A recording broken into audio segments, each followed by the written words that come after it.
Hey there, my name is Joyful and I'm our guest experience coordinator here at Journey. Whether you're here in person or watching online, thanks for joining us this morning. This month at Journey Kids, we are talking about compassion. God's compassion for us led to the greatest act of love the world has ever seen. We reflect on God's compassion when we care about others and work to make things right. All right, now let's get ready to worship together.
Change and it starts with me. One hand high, so your light in the sky. We're gonna keep it shining forever. Whoa, it's brightest when we're shining together. This little light of mine, I'm gonna let it shine. And in the darkest night, I'll be the brightest light. No covering up, no shutting down, no blowing it out. I'm gonna let it shine.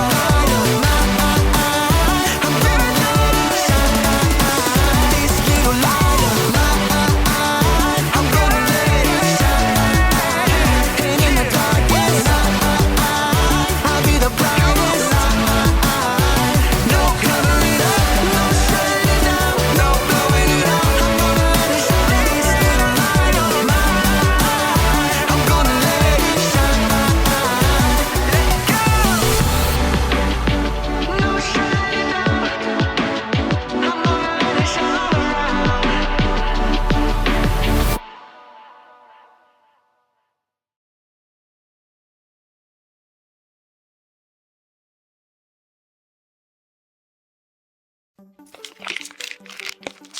Some nuts, dried fruit, more dried fruit.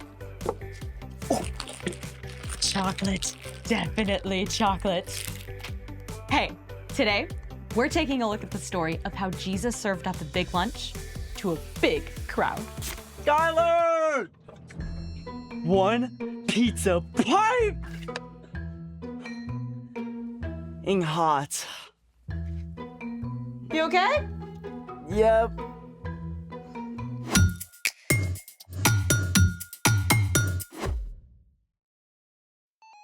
Hey guys, I'm Skylar. And I'm Sebastian. This month, we're talking about how following Jesus changes the way we treat others. Right, Sebastian? Still not feeling great. I dropped your lunch. Total klutz move. It's okay. I didn't really want pizza. You're literally wearing a pizza shirt. And that growl came directly from your stomach. Okay, but that's besides the point. I mess up all the time. Mistakes and accidents happen. You're worth so much more than a dropped pizza. I guess. I just want to go back and change the great pizza catastrophe of 24. How about we make our own instead? Make our own pizza with what? The Stoy Lab always comes through. Oh, and the snack pantry. I just restocked. Yeah, this could work. Let's make it. Okay, we're all set up. I got some string cheese I can use as pizza cheese. I got some tomato sauce. And I even found a can of anchovies. I definitely did not put those in the snack pantry. I want to try them. We're starting the dough for the pizza crust. You'll need 2 cups of water, 5½ cups of all-purpose flour, 4 tablespoons of olive oil, 2 to 3 teaspoons of salt, 1 to 2 teaspoons of sugar, 1 teaspoon of garlic powder, and a pack of dried yeast. Step 1. Activate your yeast.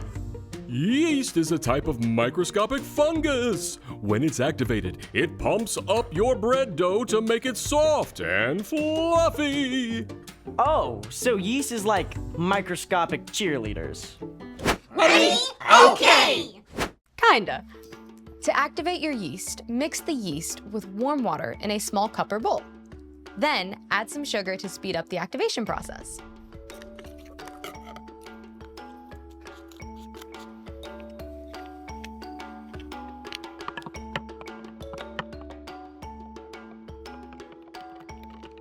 Step 2. Use a sifter to sift the flour into a large bowl and mix it up really well with salt and garlic powder. We'll need these. This is why cleaning your workspace is very important.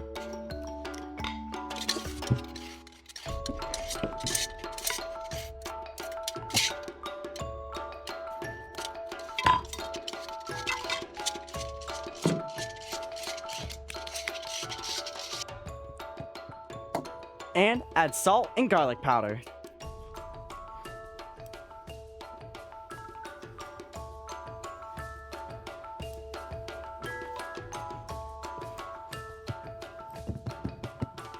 Step 3, add in the olive oil. And you'll want to stir.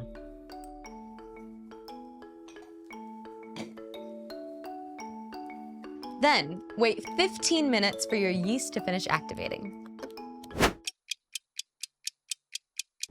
Whoa, I see little bubbles. That's a sign that our yeast is up and ready. Yay! Go team! Step 4. Gradually add your activated yeast to your dry ingredients and mix it up.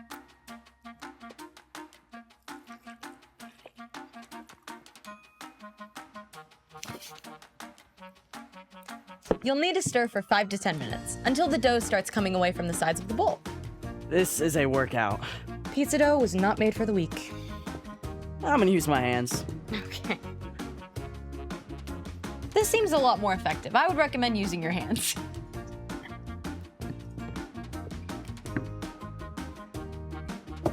Can you move my cheese and tomato sauce?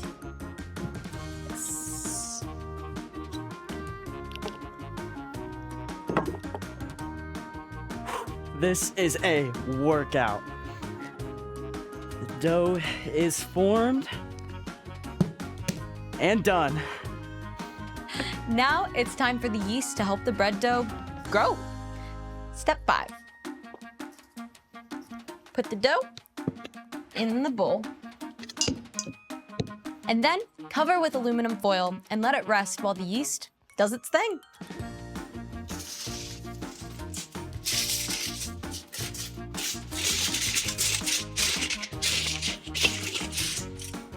When you add yeast to water and flour to create dough, the yeast eats up the sugars in the flour and gives off a mixture of ethanol and carbon dioxide gas.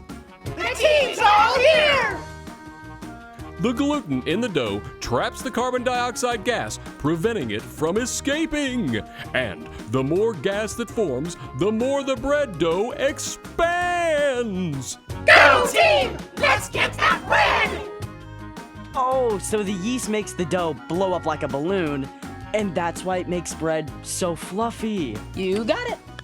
Now that the dough is covered, let it sit for 1 to 2 hours. See ya.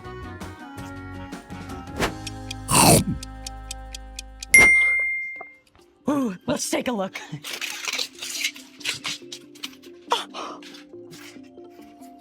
It's like double the size. Wow, it's huge. Yep, that's the yeast at work. Now, we just have to roll out the crust, add the toppings, and bake. Awesome. And speaking of all things bread, it's time for... The story before the story. Today we're in the book of John, which tells the story of Jesus. John was one of Jesus' closest friends. He recorded stories from the life of Jesus. John described several important miracles that point to Jesus being the Son of God, so everyone would believe. Jesus did so many amazing things, and John was always right by his side. Which is where our story starts. Take it away. Hey everyone, I'm Erica.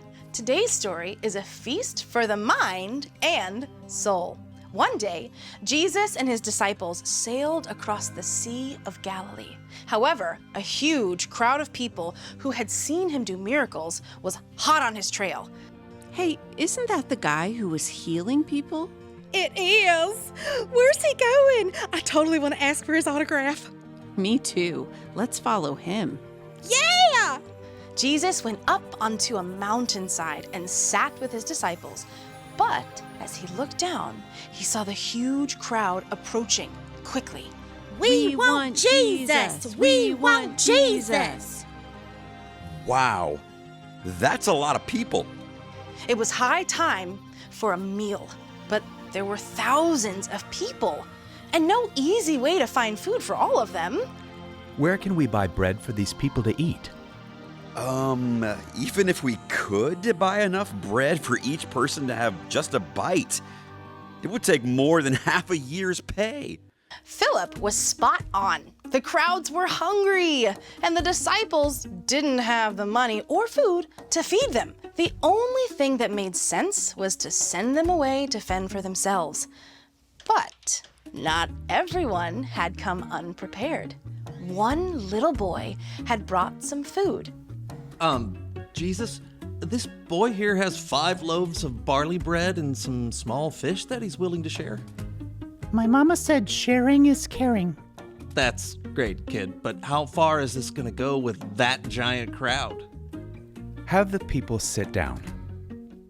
If you say so. There were more than 5,000 people present, maybe more than 10,000. Jesus had everyone sit down on the mountainside, and then Jesus took the loaves and gave thanks. Oh, hey, are we getting snacks? Yummers! Jesus began passing out the loaves and fish to the crowd. Somehow, there were always a few more pieces, and then more and more and more, until everyone ate as much as they wanted. Hold up. Didn't we only pass out like 7 things? I'm no mathematician, but... After everyone had finished, Jesus told the disciples to collect the leftovers. They gathered what was left and filled, get this, 12 whole baskets with the remaining bread and fish. 5 loaves plus 2 fish divided by 10,000 times average person size minus 100 quotient. It's a miracle, Andrew. Leave the math to Matthew. The little boy didn't have much, but he chose to give what he did have to Jesus, who used that one small gift to perform a miracle that fed thousands of hungry people. The end. Can you imagine infinitely multiplying snacks? If I was in that crowd, I wonder if I would have shared my food. Well, the kid sure didn't have to share. I mean, he never imagined it could feed everyone. but he chose to step up anyway. So, what's our part in the story? Well, you may not feel like you have a lot to give, but when you choose to trust Jesus and offer what you have, he can use it to meet the needs of other people in a big way. That's what true compassion looks like. Compassion is caring enough to do something about someone else's needs. That can also be the simple stuff, right? For sure! Like, say a friend forgot their lunch. You can share half of your sandwich. It's a great way to show compassion, like Jesus. And it's more than just food. Yeah, exactly. You could share your favorite game, or toy, or book. Or you can share a special skill or talent. Like, if you're great at math, you can help your friend with their homework. And if you're good at art, you could share a silly drawing with your friend who's feeling down. You got it. You can even give your time to meet others' needs, like helping your mom collect canned goods for people who don't have enough food. Or smiling at everyone you meet when you go to visit your great-grandma at the nursing home. Sounds like we gotta get creative. Keep our eyes open. That's right. God made you to show compassion, like Jesus, in your own unique way. See you next time. Bye. So here's the thing. Use what you have to help others. Right now, I would finally like to help you to lunch. Cheers! It's gonna be good. So yummy. How's your half? Anchovies was a mistake. Thanks for joining us in the Story Lab. See you next time. Mm-mm.